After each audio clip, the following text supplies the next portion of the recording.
उत्तर प्रदेश में नई शिक्षक भर्ती को लेकर के बात करें, 3 आधार यहाँ पर आपको देखने को मिलेंगे। उसके बारे में हम बात करेंगे कि वो आखिर आधार कौन-कौन से हैं जिनको मद्देनज़र रखते हुए हम ये कह सकते हैं कि नई प्राथमिक शिक्षक भर्ती आपको देखने को ज़रूर मिलेगी। सबसे पहली चीज़ ये है, जो उसमें बेस है वो ये है आपका कि जो भर्तियों का सिलसिला है वो शुरू हो चुका है। उच्च स्तर की भर्तियाँ, अल्टीग्रेड प्रवक्ता भर्ती, इनसे शुरुआत हो चुकी है।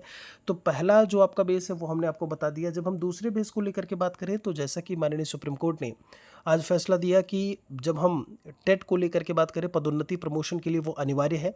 एक चीज़ वो हो गई। दूसरी चीज़ ये है कि अगर 5 साल से ज़्यादा आपकी अगर नौकरी बची हुई है तो ऐसे में आपको टेट परीक्षा 2 साल में पास करना है। जी हाँ, 2 ही साल में पास करने की इन्होंने बात की है।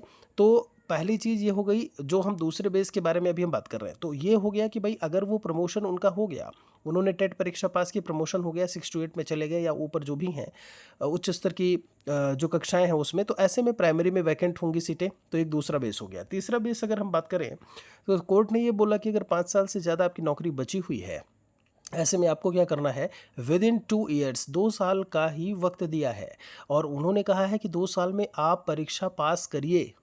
मैं आपको बता दूं, जब हम बात करते हैं, हम अभी के परिदृश्य को लेकर के बात करें, ऐसा हाल यूपी में भी है, हम बिहार में ही अभी देख रहे हैं।